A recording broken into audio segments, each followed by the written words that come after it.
總價18萬嘅物業，每個月收租1600到2200，去到年尾仲有分紅俾到大家。睇到咁樣嘅樓盤廣告，大家係咪覺得自己距離成為包租公、包租婆又近咗一步呢？ Hello， 大家好，我係 Johnny 啊。經常咧，香港人不想嚟投資就會中伏嘅。咁其中咧，公寓咧係最大嘅一個所謂嘅伏位集中地啦。點解會咁講咧？因為公寓就好似啱先我哋講嘅，由於佢嘅入場銀碼特別低嘅情況之下啦，加上咧喺過去咧，其實喺深圳啊、我哋嘅廣州啊，有唔少成功即係收到一個高回報嘅一個租金例子啦。因此咧，一啲不法之徒或者係心比較壞嘅人咧，佢就會有一啲 concept 出嚟俾到大家18萬啊總價喎，唔係首期18萬嘅總價，每個月穩穩定定都收翻千幾2000蚊啦，年尾仲要分紅俾到你。如果係咁筍嘅盤嘅話，即係大家知道而家國內嘅車咧10零萬都有一架啊嘛，咁個個都去買呢啲咁筍嘅一個咁穩定嘅收租物業啦。點解仲有咁多人唔會去買，而係留翻俾我哋香港人咧？咁我哋今日咧就冒住一個極大嘅風險，同大家去踢爆呢個所謂嘅內幕啦。如果你中意我嘅頻道嘅話，咁我like 翻我哋啦 ，share 翻條片啦，同埋咧訂閱我哋係最大嘅幫助。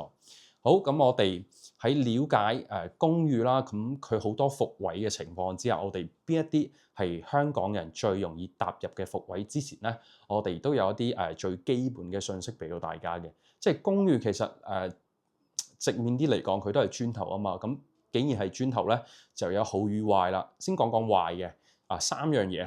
第一樣，高昂嘅稅費，咁對比起住宅嘅1% 嘅稅費嚟講，公寓咧最 basic 嘅都要去到3% 及以上。如果你個物業升值嘅情況之下，升1蚊都好啦，咁你必須要喺3% 嘅基礎上，再增加我哋所謂嘅增值稅啊、土地稅啊、乜稅啊，橫掂咧？最高我記得係差唔多去到20% 嘅稅費。咁你諗下，你投資公寓嘅難度有幾大啊？即係大家都睇翻個數據都得人驚啦。第二樣，咁公寓咧，由於佢嘅地塊比較細啦，通常咧佢就係每一層差唔多有20到50個單位嘅，有啲誇張60-70個都有。但係佢配備嘅 lift 咧，通常係2趟 lift 或者係去到5趟 lift 係最多噶啦。並且佢唔會幫你好似香港咁做一啲分層嘅設計。因此咧，如果你要買嚟自己住啦，咁真係要考慮清楚。第三樣，由於咧你每一層嘅一個單位伙數比較密啦，再加上基本上而家公寓頂晒籠都要去到30幾層最標準㗎啦。咁樣嘅情況下咧，成千個單位用呢5部 lift，咁後期嘅管理同埋咧人員嘅流動嘅混雜性咧，其實呢2樣嘢先係最緊要嘅。呢一啲如果你做得管理得唔夠好啦，包括你打理得唔夠好啦，其實都好影響你後期嘅一個升值嘅空間嘅。呢3樣。同埋都增加少少啦。第4樣係咩咧？而家內地大家個個都話樓多啦，咁你話點解人哋覺得你呢度好租又地段係好買過人哋咧？其實大家呢樣嘢就要諗翻清楚，即係我哋用邏輯去反推一下咧，其實就清楚啦。係咪咁穩定啦？係咪咁筍咧？未必㗎嘛。不過你好彩睇到小弟我呢個頻道嘅影片，咁樣你就唔會俾人哋氹到入局㗎啦。跟住咧，我哋再講講啦。咁係磚頭又有缺點，當然有優點啦。咁佢優點有咩咧？優點咧，亦都係3樣嘅。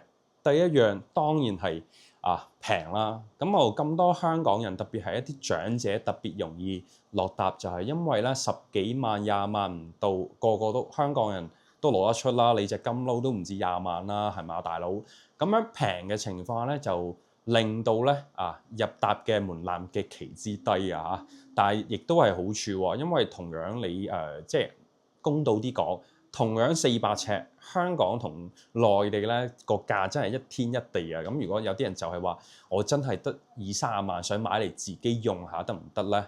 得，冇問題嘅，絕對 OK 嘅。不過第二樣就係我哋嘅地段係真係冇得輸嘅，因為公寓你要賣得呢啲收租回報率高嘅一啲 concept 咧，通常你嘅地段係唔可以差嘅。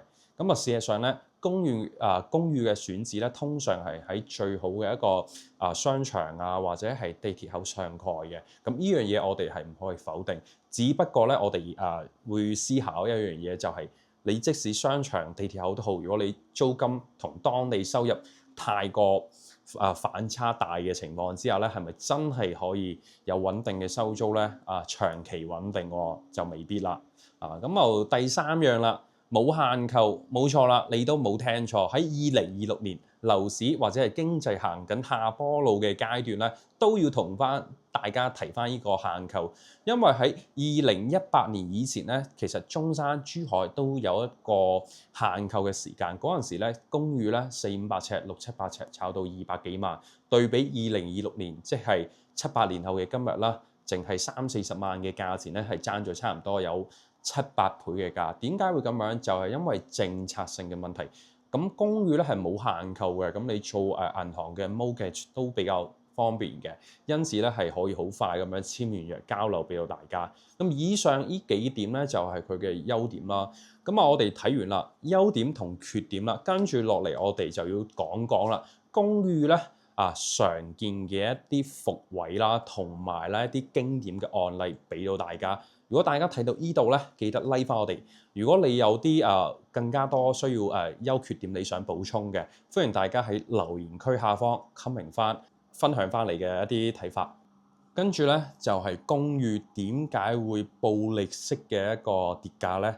其實都好簡單嘅，因為公寓對比起住宅啦或者其他啲商鋪嚟講，佢更加係依賴我哋嘅一個政策引導嘅。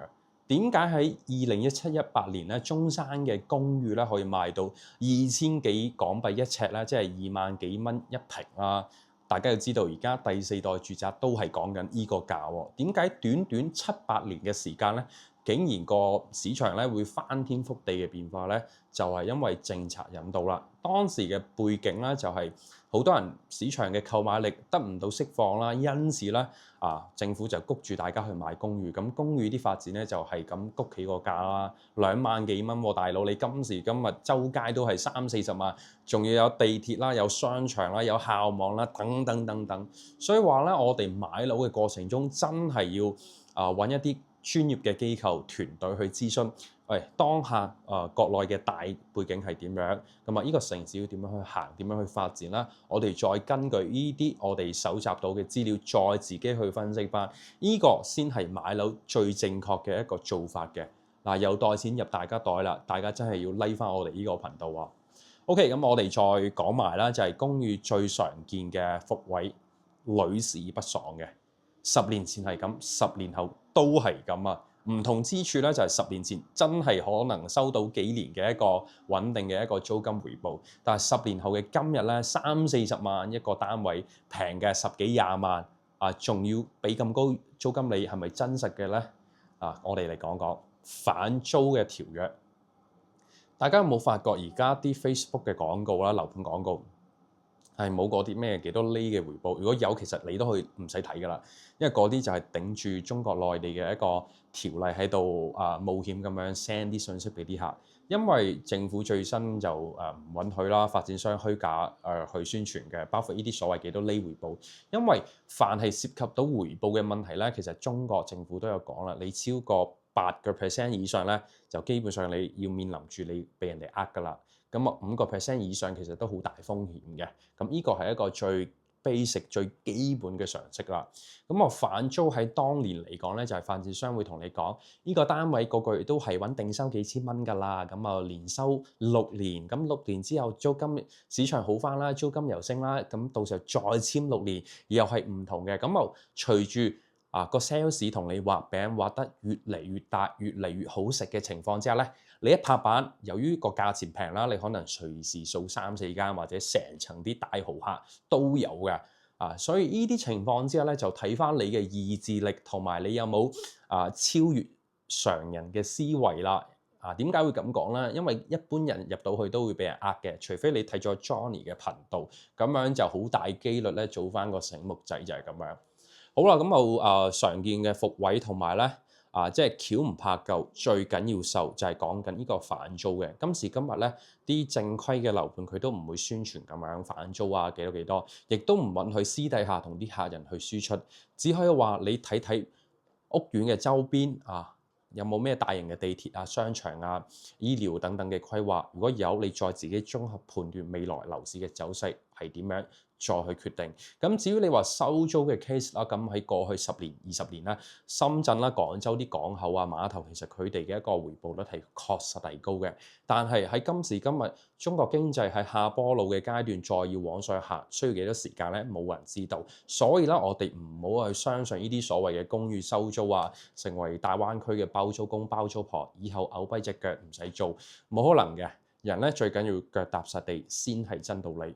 好啦，咁影片又嚟到最後啦喎，咁呢條影片睇完之後，你覺得有用，真係要 share 翻俾身邊嘅朋友仔啦，等佢哋長多啲知識。我係 Johnny 啊，記得訂閱我哋嘅 channel 同埋 like 翻我哋。如果你都中意呢啲內容咧，記得喺留言區 comment 翻留言翻支持啦、想睇啦、等字眼啦，咁呢個咧就係我出片嘅動力。OK，我哋下一期再見啦，拜拜。